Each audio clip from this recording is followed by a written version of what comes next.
Finally अब हम सुबह में हम लोग उठ गए हैं। अब दूध लाने के लिए जाएंगे। रास्ता में एक बहुत ही ज्ञानप्रद वीडियो बनाते चलेंगे, एक जानकारी देते चलेंगे। मोटरसाइकिल, चूँकि चोरी का आलम यह है बिहार में कि चोरी रुकने से रहा, माने चोरी रुकेगा नहीं, किसी से नहीं रुकेगा, शासन प्रशासन सब फेल है। तो चोरी, मोटरसाइकिल चोरी होने के बाद और क्लेम कैसे प्राप्त करें, इंश्योरेंस क्लेम कैसे प्राप्त करें, इस पर यह मेरा वीडियो बनेगा। चलते चलते मैं बनाऊंगा, कहूँगा, आप पूरा वीडियो को देखें। निश्चित तौर पर फिर आप मोटरसाइकिल चोरी होने के बाद घबराएंगे नहीं, क्योंकि यह वीडियो आपको बहुत कुछ बताने वाला है, देने वाला है। तब फिर अभी चलते हैं, निकलते हैं, चलते चलते फिर यह वीडियो बनाएंगे। अगर मैं हाजीपुर की बात करूं तो हाजीपुर शहर का आलम ये है कि यहाँ प्रतिदिन हाजीपुर शहर में प्रतिदिन 2 से 3 मोटरसाइकिल यहाँ से चोरी होता है। आलम यह है कि थाना के सामने से भी मेरे पास कई ऐसे मुकदमे हैं जिसमें थाना के सामने से भी मोटरसाइकिल चोरी हुई है। तो मैं तो अपना मोटरसाइकिल मानकर चलता हूँ कि कभी भी चोरी हो सकता है, और इस ख्यालात से ही मैं हाजीपुर शहर में रहता हूँ और कभी भी निर्भीक होकर आगे बढ़ता हूँ। हाँ, ये बात सही है कि जैसे ही मोटरसाइकिल का इंश्योरेंस मेरा फेल होता है, उसी दिन जाकर मैं अपने मोटरसाइकिल का ऑनलाइन अथवा ऑफलाइन इंश्योरेंस करवाता हूँ। क्योंकि इंश्योरेंस ज़रूरी है, मोटरसाइकिल का इंश्योरेंस ज़रूरी है, पुलिस से बचने के लिए नहीं, अपितु इंश्योरेंस क्लेम लेने के लिए और चोरों से बचने के लिए। सबसे पहले जब मोटरसाइकिल चोरी होती है तो मोटरसाइकिल चोरी होने के बाद आप लोगों को प्राथमिकी दर्ज करवाना चाहिए। प्राथमिकी मतलब FIR। मोटरसाइकिल चोरी होती है, मोटरसाइकिल चोरी होने के साथ ही आप कंसर्न थाना में, जिस इलाका में, जिस थाना के क्षेत्र में मोटरसाइकिल चोरी हुई है, उस थाना में प्राथमिकी दर्ज करवाएं, FIR करवाएं, और FIR के साथ इंश्योरेंस का पेपर, गाड़ी का पेपर ज़रूर लगाएं। और प्राथमिकी में ही इस बात को मेंशन करें कि इस आवेदन के साथ इंश्योरेंस का पेपर और गाड़ी का पेपर संलग्न है, अटैच है।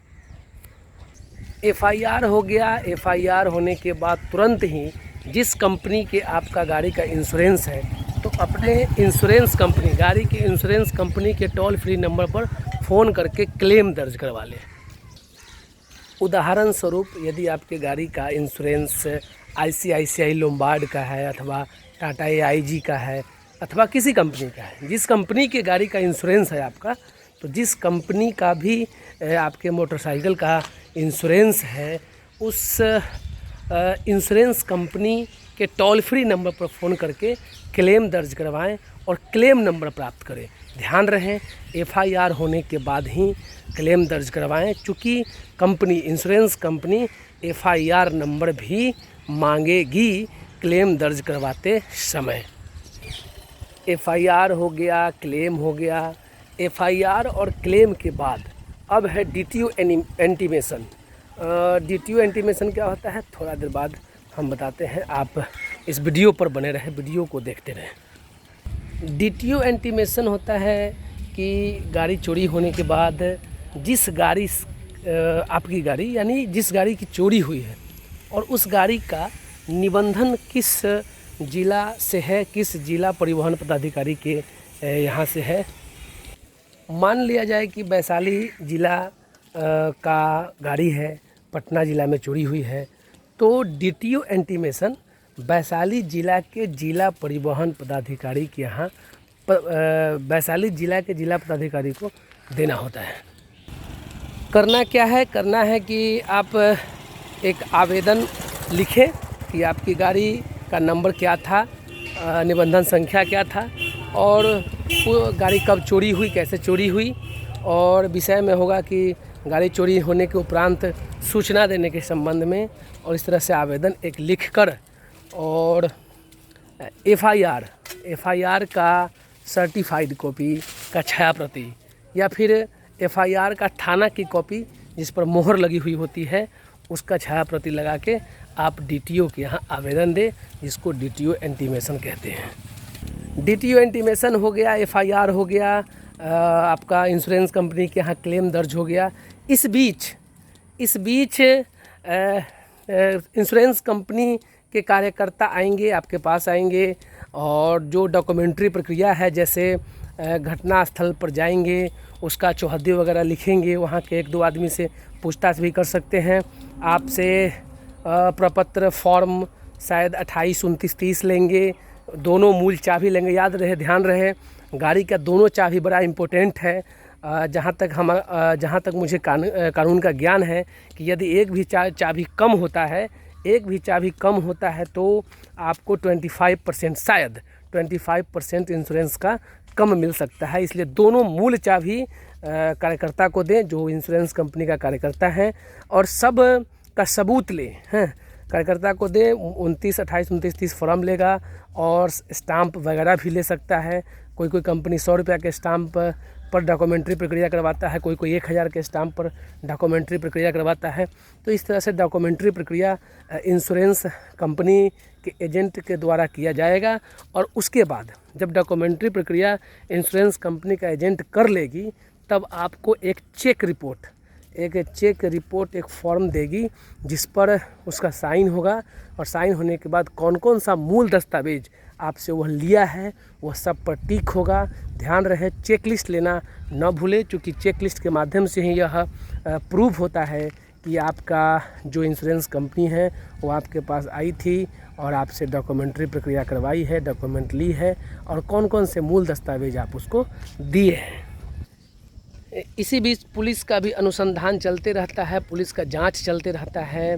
पुलिस आपसे इंक्वायरी कर सकती है, पुलिस भी अनुसंधानकर्ता भी आपके दरवाजे पर आ सकते हैं, घटनास्थल देख सकते हैं, घटनास्थल की चौहद्दी लिख सकते हैं। चूँकि मैं पहले ही आपको बताया कि एफआईआर के साथ इंश्योरेंस का कागजात और गाड़ी का जो ऑनर पेपर है, ऑनर बुक है, उसका छायाप्रति आप ज़रूर लगाएं। क्योंकि हो सकता है कि कभी कभी पुलिस वाले पैसों के कारण आनाकानी कर सकते हैं, आपके केस को ख़राब करने का प्रयास कर सकते हैं। क्योंकि पुलिस है तो पुलिस और घूसखोरी दोनों एक साथ चलता है, और इस तरह से चलता है जैसे शरीर और कपड़ा चलता है। तो इस तरह से पुलिस जब आनाकानी करेगा और एफआईआर के साथ जब आप कागजात लगाए हुए रहेंगे, तो पुलिस चाहकर भी कुछ नहीं कर सकती है, और बाद में आपको अपना क्लेम लेने में वही चीज़ें मददगार साबित होगा। चलिए अब आगे बढ़ते हैं कि अब क्या, अब तो डीटीओ इंटीमेशन हो गया, प्राथमिकी हो गया, क्लेम हो गया, इंश्योरेंस कंपनी के कार्यकर्ता आ गए, सारे चीज़ ले गए। अब क्या करना है? अब आपको वेट करना है अनट्रेस रिपोर्ट, यानी अंतिम प्रपत्र फाइनल रिपोर्ट पुलिस जब सबमिट कर देगी। एफआईआर जो हुआ, गाड़ी चोरी से संबंधित जो एफआईआर हुआ, उस एफआईआर में जांच हुई। जांच के बाद अंतिम प्रपत्र, अंतिम रिपोर्ट, अनट्रेस रिपोर्ट पुलिस को भेजना होता है संबंधित न्यायालय में। अब संबंधित न्यायालय में पुलिस रिपोर्ट भेजने में समय कितना लगाता है? समय तो पुलिस का ये होता है कम से कम 60 दिन तो कम से कम लगने चाहिए मेरे हिसाब से, और अधिक से अधिक 90 दिन लगना चाहिए। लेकिन ऐसा कोई टाइम बाउंडेशन तो है नहीं, तो पुलिस जितना जल्दी अनट्रेस रिपोर्ट भेज दे। अब मान के चलिए कि पुलिस 2 महीना में इंटीमेशन अंतिम प्रपत्र अनट्रेस रिपोर्ट न्यायालय में समर्पित कर दिया। अब न्यायालय में अनट्रेस रिपोर्ट जब समर्पित हो गया, तब आपको अपने किसी अधिवक्ता महोदय के पास जाना है और गाड़ी के मालिक को न्यायालय में उपस्थित होना होता है, अपना आईडी प्रूफ के साथ, गाड़ी के कागजात के साथ, और एक आवेदन आपके अधिवक्ता महोदय आपके तरफ से गाड़ी के मालिक की ओर से न्यायालय में दाखिल करेंगे। न्यायालय में दाखिल करने के बाद न्यायालय से निवेदन करेंगे कि अनट्रेस रिपोर्ट को स्वीकार किया जाए। आप संतुष्ट हैं उससे, मुकदमा नहीं लड़ना चाहते हैं, बाद की कार्रवाई समाप्त कर दी जाए, और इस प्रकार से प्राथमिकी समाप्त हो जाता है। अनट्रेस रिपोर्ट न्यायालय के द्वारा एक्सेप्ट कर लिए जाते हैं, और आप अब एफआईआर अनट्रेस रिपोर्ट का सच्ची प्रति निकालते हैं, और निकालने के बाद इंश्योरेंस कंपनी को भेज देते हैं। और जिस दिन वह अनट्रेस रिपोर्ट इंश्योरेंस कंपनी को मिल जाता है, उसी दिन इंश्योरेंस का पैसा, गाड़ी के इंश्योरेंस का पैसा नॉमिनल खर्च काट कर, जैसे कि मेरा भी गाड़ी चोरी हुआ था, मैं अपने गाड़ी के बारे में ही बताऊं तो शायद मुझे याद है 2018 में चोरी हुई थी या 19 में, तो 37,708 रुपया मेरा इंश्योरेंस क्लेम था, 100 कटा था, 37,608 रुपया मुझे प्राप्त हो गए थे। और इसके बाद तो मैं लगभग 200 गाड़ी का इंश्योरेंस क्लेम दिलवाया हूँ और 200 गाड़ी का प्रक्रिया में मेरे कितने मित्र लोगों का गाड़ी चोरी हुआ। और इस तरह से मैं तमाम अपने कार्यों के अनुभव के आधार पर यह वीडियो बनाया हूँ। बड़ा मेहनत लगा है, इस वीडियो को पूरा देखें और ध्यान रहे, गाड़ी जब भी चोरी हो तो सबसे पहले प्राथमिकी दर्ज कराएं, कॉपी ले लें या फिर नंबर ले लें। कॉपी ले लें, कॉपी अगर एफआईआर थाने से कॉपी मिल जाता है तब तो ठीक है, नहीं तो नंबर ले लें और कोर्ट से उसका सर्टिफाइड कॉपी निकाल लें। उसके बाद तुरंत बाद नंबर मिलते ही, प्राथमिकी का नंबर मिलते ही आप इंश्योरेंस कंपनी को फ़ोन करें, टोल फ्री नंबर पर क्लेम दर्ज करवाएं। DTO जिला परिवहन पदाधिकारी को सूचित करें।